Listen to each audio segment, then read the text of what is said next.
What's your favorite scary movie? Guys, I love horror films. I absolutely love horror films. I've always loved horror films since I was about 8 years old, and I snuck into my brother's bedroom and I stole from his room the VHS tape for Nightmare on Elm Street 3.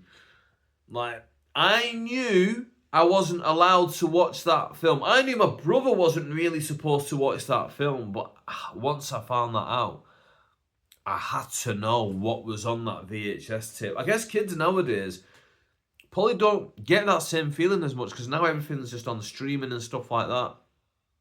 I guess they just have you have kids' accounts, don't you? So it blocks out certain things. But to have that VHS tape, excuse me, I'm not too well at the moment. To have that VHS tape in the next room over and knowing that I could just pop it in the VCR and watch it, and it taunted me for so long. And then one day my brother went out and I knew he was going into town with his mates, so I was like, oh, he ain't going to be back for about 5 hours. I don't know how long this film is, but it ain't 5 hours, so I'm going to get it and watch it. And I got it, put it in there. Freddy Krueger. Bear in mind, this is Nightmare on Elm Street 3. I'm about 8 years old. I've never seen any of them before. I don't know what 1 or 2 was like, and then boom, number 3. What a great film. That's always got a place in my heart, that film. From watching that as a kid. It's set in like a mental institution with all these like teenagers who like been driven mad by Freddy Krueger.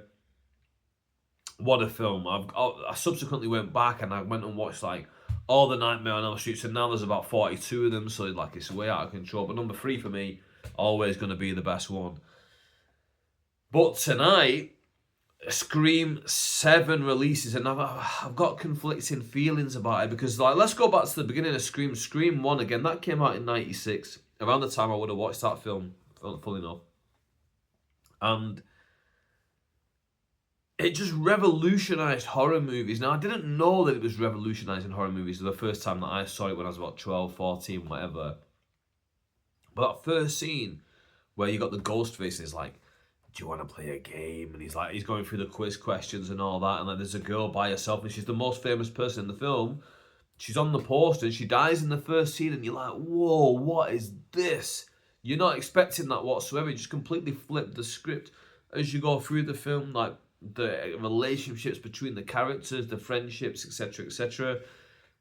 Massive, massive Scream fan. That first one.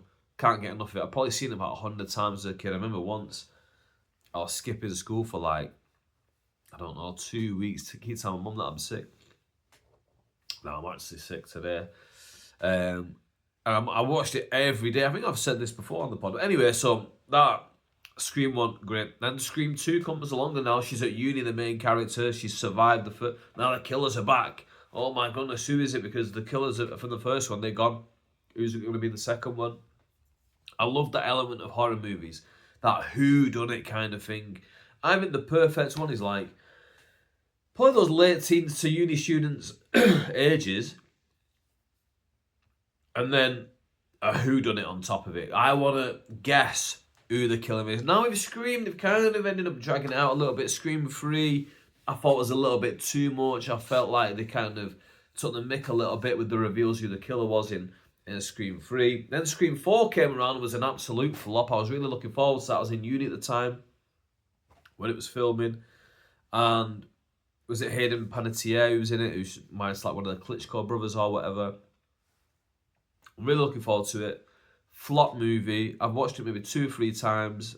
I couldn't even tell you off the top of my head what it's even about. Obviously, besides the basics of there's a Scream killer going around. Then they had a long break. Number 5 drops. Me and one of my best mates, Ben, we go to the cinema, we watch it together.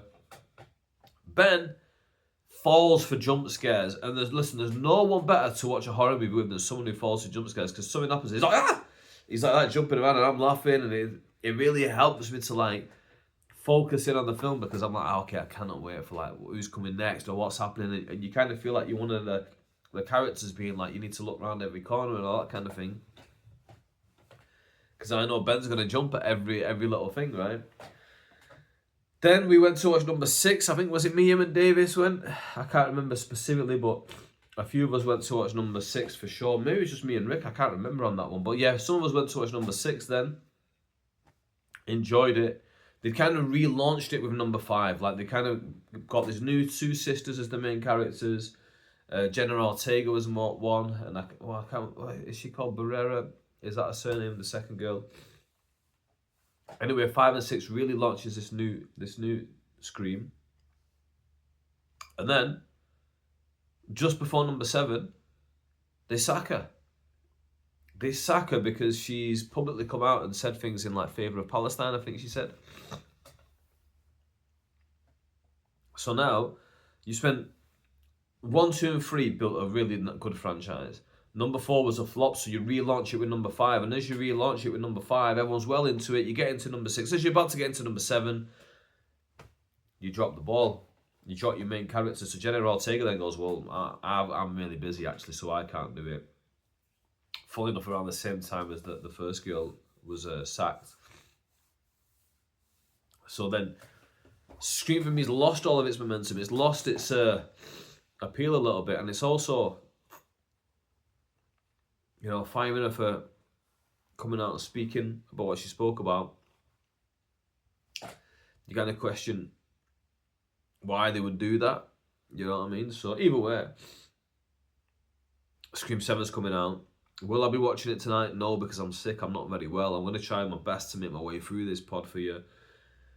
But it's a struggle. It's a struggle just to sit here and talk. So yeah, going outside and being in public and in a public place and all that kind of thing, I'm not too sure. But either way, that comes out. That comes out today. Very excited to see it eventually.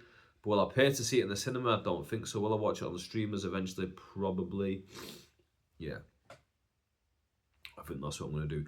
Oh, speaking of films, we had the BAFTAs in the UK in the last week or so, and it caused a lot of controversy, didn't it? Because there was a Tourette sufferer in the audience, and basically what happened was, excuse me guys, I just need to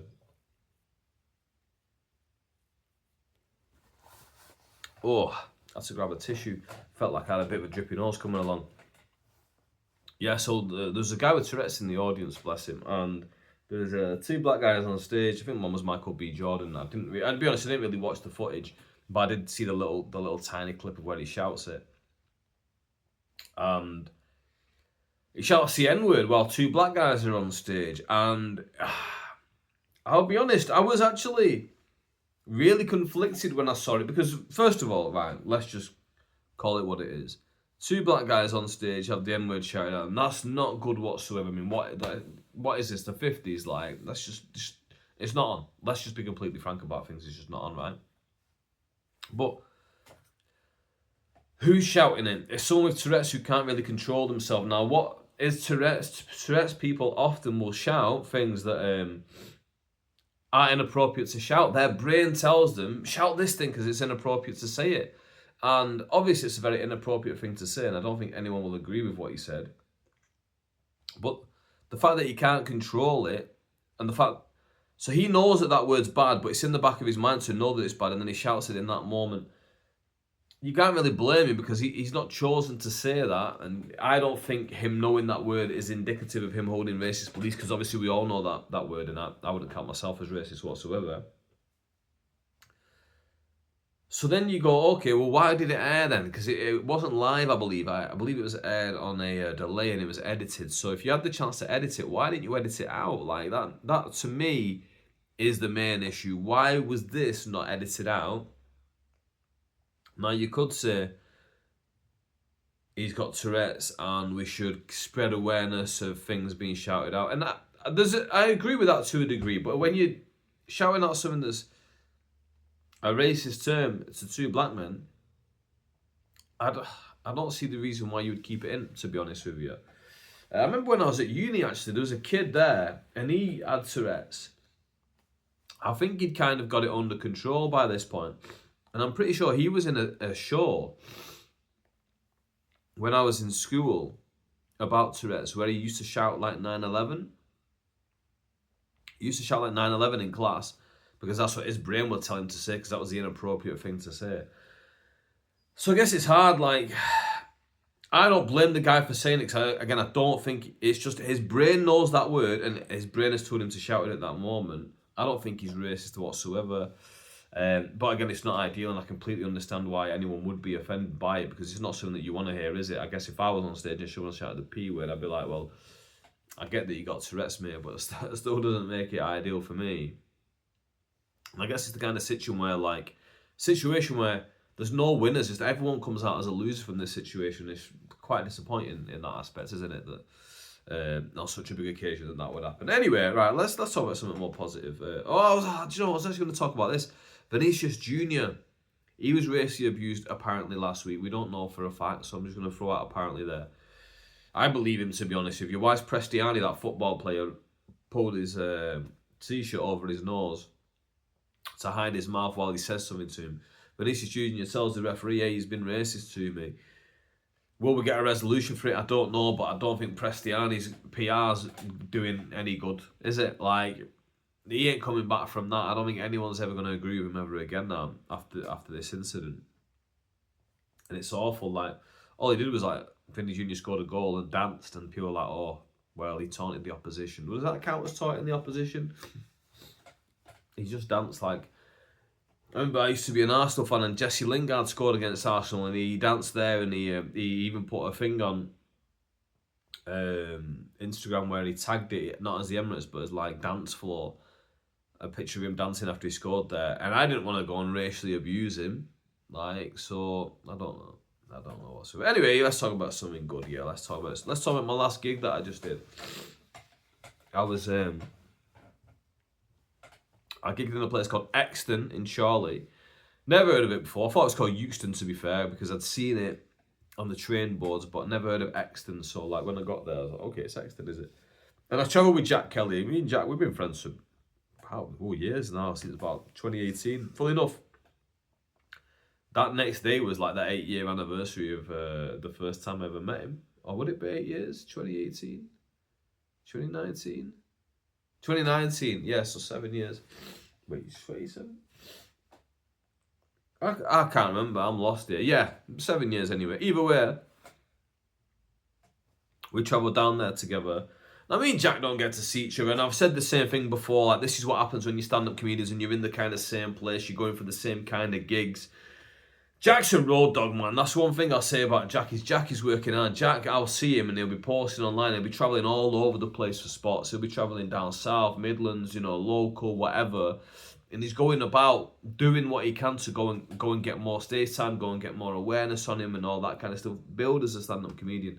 And I really respect it. I really respect what he's doing. Even if he's a terrible, awful man. No, he's not a terrible, awful man. I want to say something nasty about him, but I can't. He's a genuinely nice lad, Jack is. But yeah, so we're gigging in Exton together. He was hosting. I was opening. So he went on hosting. And there's a lad called Jason in the front row, and he's piping up and he's shouting. And it's been disruptive, but like, there's two kinds of disruptions in comedy. There's the negative kind of disruption, which is like someone going, go on then, tell us a joke, mate. Oh, you're rubbish. You bloody get off the stage when the comedian's turning up. That's that kind of knobhead vibe. And there's the other kind of interruptions where, like, Jason was doing it from a positive place, but it's still interruptions and disruptive for the rest of the show, right? It's like you're driving down the road and like someone just grabs a wheel and goes like that. Yeah, there might not be any cars either way, but it's still not ideal that someone's doing that, right? You wanna stay the course, and you're the driver of the ship. If you're on stage with a microphone, you've made your plan of what you want to say, or at least an outline in your head of where you want to go, and anything that somebody says is going to be disruptive to that. Anyway, Jack did a good job of like kind of controlling Jason and making Jason feel welcome to the show, but also please don't shout out a lot. And the thing is that Jason, he was mouthy all the way through the show, to be honest with you, but again, not from a bad way, and he was quite nice afterwards as well, so you could tell his heart was in the right place. And this is a tough thing for comedians, because ideally, you want the crowd to just let you drive the ship, but sometimes they won't. They will be a little bit more boisterous, and sometimes you've just got to accept that, like, well, no, he's paid his money just like anyone else, and as long as he doesn't completely disrupt the show, as long as you can, like, neutralise that as much as possible, I think we all can have a good time. And I don't think Jason did dive into the realms of like upsetting anyone's night, but he was close to it. To be fair, he was close to it, but he stayed in line enough, and he was good crack, let's say. But yeah, Jack was hosting, did a good job there. Then I was on next. I opened the show. And I'll be honest with you, when I walked in, I looked at the place and it smelt like the 1990s. Like, if you remember going into a pub in the 1990s, like at the start of it, right? And I didn't go into a lot of pubs in the 1990s. However, my granddad was a barman at like a Polish social club, yeah. So we would go sometimes with my granddad. And start of the night, before anyone smoked or anything like that, it has a specific smell, these places. And if you remember, you will remember that smell, right? And it smelled like that. And it was kind of a nice nostalgic smell for me because, like I say, it reminded me of my granddad, it reminded me of going to these places as a kid. And we love being reminded of being a kid, right? And I remember being like perched up, bottle of Coke, the old glass ones, little pack of a KP peanuts sat at the end of the bar. My granddad giving me them for free and all that stuff, or he would be paying for them. I don't know, obviously I weren't paying for them as a kid. It reminded me of that.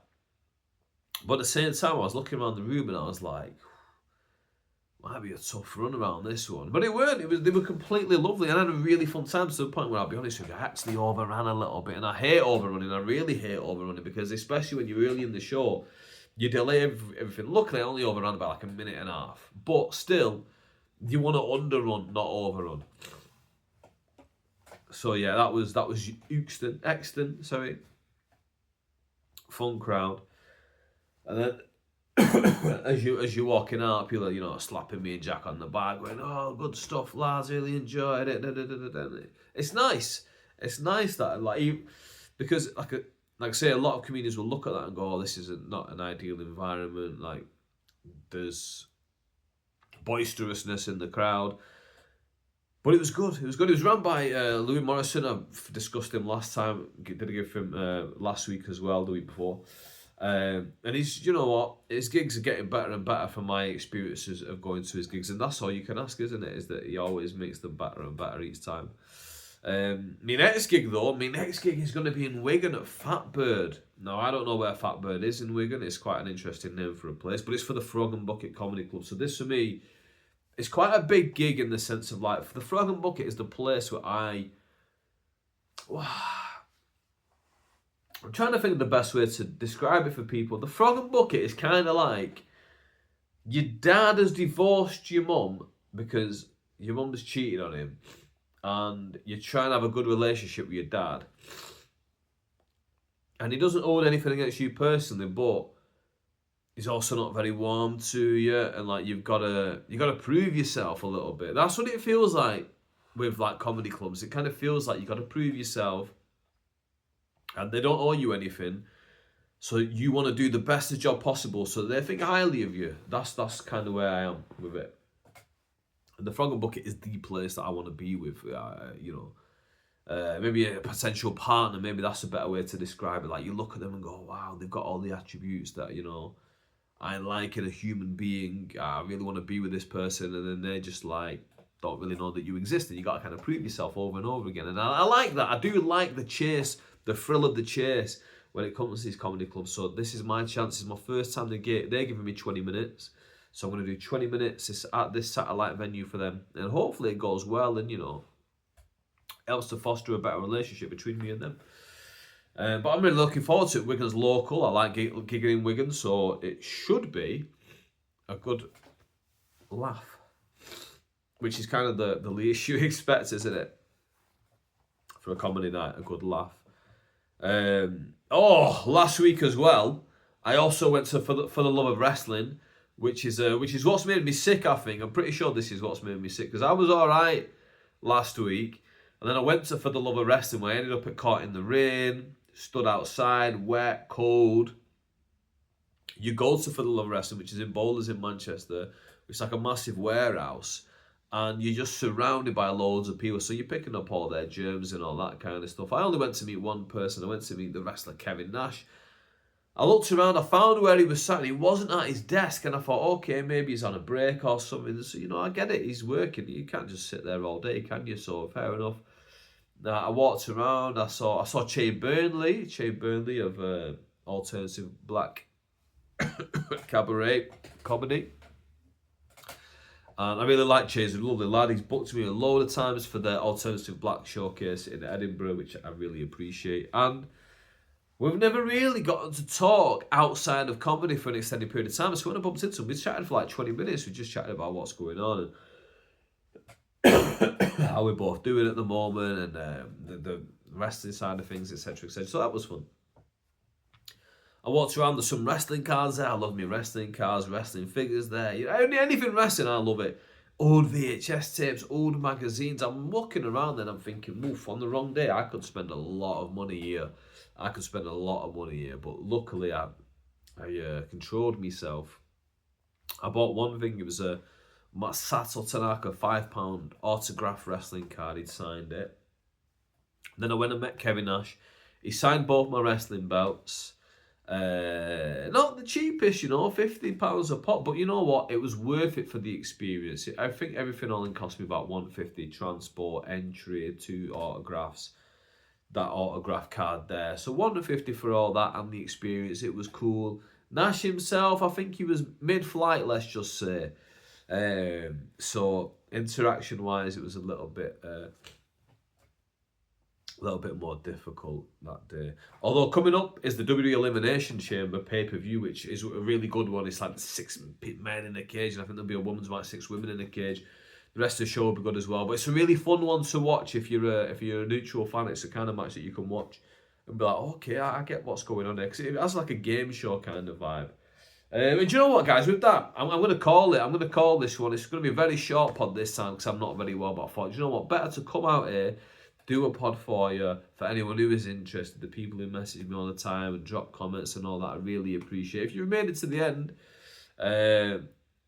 right, blow your nose, mate. How about that? Right, blow your nose, mate, at the end, because I desperately need to right now. But yeah, I think that's good enough. 20 odd minutes. It's a third of a usual one, but there you go. You get the rest of your day back. Thank you for watching. I'll be back next week. Hopefully, I'll be well, and hopefully we can discuss things in a lot more fun. See ya.